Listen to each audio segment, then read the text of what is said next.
South ఇండియాలోని అతి తక్కువ ధరలకి రత్నాలనందించే ఏకైక సంస్థ 6JVR.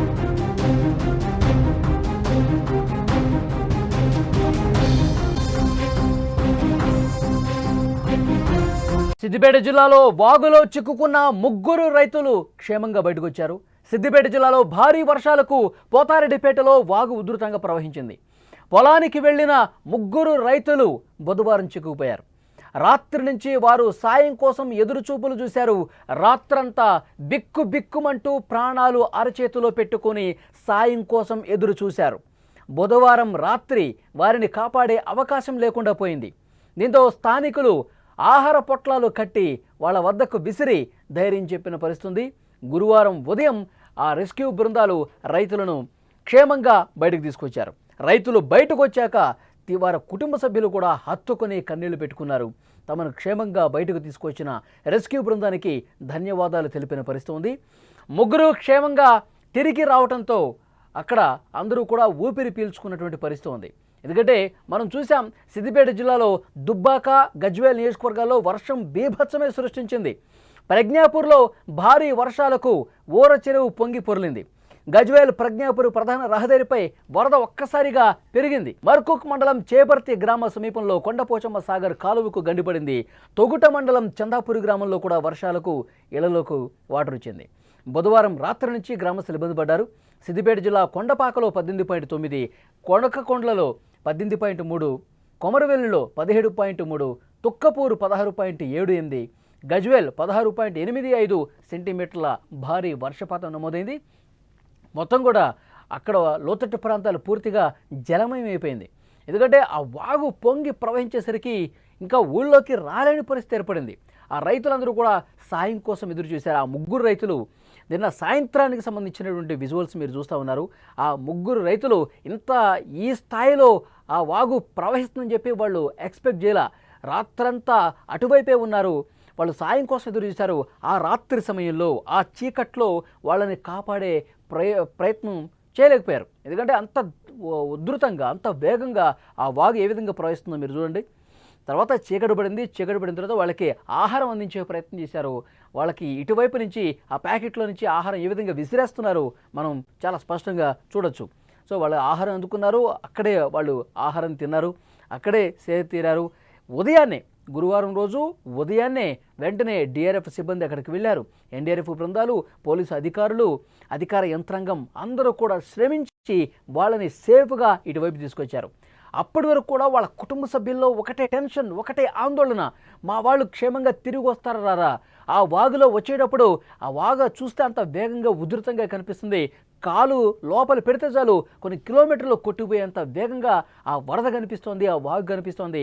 దాన్ని దాటి రాగలరా అనే ఒక టెన్షన్ ఆ కుటుంబ సభ్యులకు కనిపించింది. వాళ్ళు చాలా ఆందోళన చెందారు. అధికారుల కాళ్ళు పట్టుకునే పరిస్థితుంది. ఎలాగైనా మా వాళ్ళని కాపాడండి, ఎలాగైనా మా ఫ్యామిలీ మెంబర్స్ని క్షేమంగా బయటికి తీసుకురండి, ఊళ్ళోకి తీసుకురండి సార్ అంటూ వాళ్ళు కన్నీళ్లు పెట్టుకున్నటువంటి పరిస్థితుంది.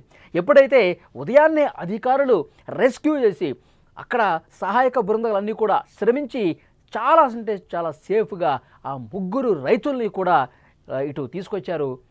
వాళ్ళని క్షేమంగా ఊళ్ళోకి తీసుకురావడంతో వాళ్ళ కుటుంబ సభ్యులు కూడా ఆ భావోద్వేగానికి లోనే అధికారులకు ధన్యవాదాలు చెప్తూ వాళ్ళ కుటుంబ సభ్యుల్ని తలుచుకుంటూ వాళ్ళు పట్టుకుంటూ రోధిస్తున్న పరిస్థితి కనిపిస్తుంది. ఒక్కసారి మీరు కూడా చూడండి.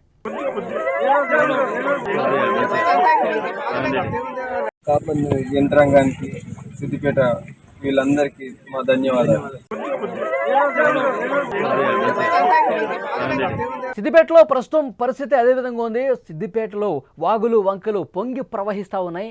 సిద్దిపేటలో ప్రజలు ఇబ్బంది పడుతున్నారు. ఆ చుట్టుపక్కల గ్రామాల్లో కూడా పెద్ద ఎత్తున వాటర్ వస్తూ ఉంది. ఎందుకంటే కుంభవృష్టి వర్షం కురవడంతో ఏకబిగిన కొన్ని గంటల పాటు కురిసిన వర్షానికి సిద్దిపేటలో లోతట్టు ప్రాంతాలన్నీ కూడా జలమయమైన పరిస్థితుంది. ఇదే విధంగా వాగులు వంకలు ప్రమాదకరంగా ప్రవహిస్తున్న పరిస్థితుంది. ఇంకా అక్కడ అధికారులు, సహాయక బృందాలన్నీ కూడా రెస్క్యూ చేస్తూ ఉన్నాయి. ఎవరైనా నీటి లోపల చిక్కుని ఉన్నారా? ఎవరైనా వాగును దాటలేక ఇబ్బందికర పరిస్థితులు ఏమైనా ఉన్నాయా? ఎవరైనా ఆ వాటర్లో చిక్కుకుపోయి ఉన్నారా? చాలా లోతట్టు ప్రాంతాలు ఇంకా నీటిలోనే నానుతున్నటువంటి పరిస్థితి. వాళ్ళందరినీ సురక్షిత ప్రాంతాలకు తరలిస్తూ ఉన్నారు. ఎవరి ఇళ్ళైతే మునిగిపోయాయో వాళ్ళందరినీ ప్రధానంగా సేఫ్గా పునరావాస కేంద్రాలకు తరలిస్తున్న పరిస్థితి కనిపిస్తుంది. ఒక సిద్దిపేట, సిరిసిల్ల, కామారెడ్డి ఈ ప్రాంతాలు మొత్తం కూడా ఇక్కడ ఉన్నటువంటి వాగులు, వంకలన్నీ కూడా ఉధృతంగా చాలా ప్రమాదకరంగా ప్రవహిస్తున్న పరిస్థితి. బ్రిడ్జ్లు కొట్టుకుపోతున్నాయి, ఇళ్లలో ఉంచుకున్నటువంటి ఆ కార్లు కూడా కొట్టుకుపోయినటువంటి పరిస్థితి. సో డెఫినెట్గా ఈ భారీ వర్షాలు ఇంతటి విషాదాన్ని మిగులుస్తాయని చెప్పి ముందు ఎక్స్పెక్ట్ చేయాల. వర్షాలు పడుతుంటే తగ్గుతుంటే మళ్ళీ వర్షం పడుతుంది. సో వర్షాకాలంలో ఇది సహజం అనుకున్నారు, కానీ ఒక్కసారిగా క్లౌడ్ బరస్ట్ లాగా, కుండపోతలాగా కురిసినటువంటి ఈ వర్షం వల్ల వాగులు చాలా ప్రమాదకరంగా ప్రవహిస్తున్నాయి. చాలా గ్రామాలు ఇంకా నీట మునిగి ఉన్నాయి. అధికారులు, కొంతమంది రెస్క్యూ బృందాలు కూడా అటువైపు వెళ్ళలేని పరిస్థితి. అంత ప్రమాదకరమైనటువంటి సిచ్యువేషన్స్ ఉన్నాయి. సో డెఫినెట్గా అక్కడ రెస్క్యూ బృందాలు ఇంకా శ్రమిస్తూ ఉన్నాయి. ఎవరైతే ప్రమాదకర పరిస్థితుల్లో ఉన్నారో వాళ్ళని ప్రతి గ్రామం కూడా వెళ్ళి అక్కడ ప్రతి స్థానికుల నుంచి సమాచారం తీసుకుని ఎక్కడైనా ఏమైనా ఇబ్బంది ఉందా, ఎక్కడైనా ఇంకా వాటర్లో చిక్కుని ఉన్నారా, ఆ సమాచారం కనుక్కొని మరి అక్కడికి వెళ్ళి సహాయం చేస్తున్న పరిస్థితి. ఇక్కడ మీరు విజువల్స్లో చూస్తున్నారు, 3 రైతులు పోతారెడ్డిపేటలో ఆ వాగు ఉధృతంగా ప్రవహిస్తున్న కారణంగా అటువైపే ఉండిపోయారు. రాత్రంతా వాళ్ళు ప్రాణాలు అరచేతిలో పెట్టుకొని జాగారం చేసిన పరిస్థితి. ఇటువైపు నుంచి ఫుడ్ విసిరేసి వాళ్ళు భోజనం చేసి అక్కడే ఉన్నారు. అక్కడే ఉండిపోయి చాలాసేపు వెయిట్ చేశారు. అధికారులకు సమాచారం ఇచ్చారు, వీళ్ళు వెంటనే వచ్చారు. డిఆర్ఎఫ్ బృందాలు కూడా అక్కడికి వచ్చాయి.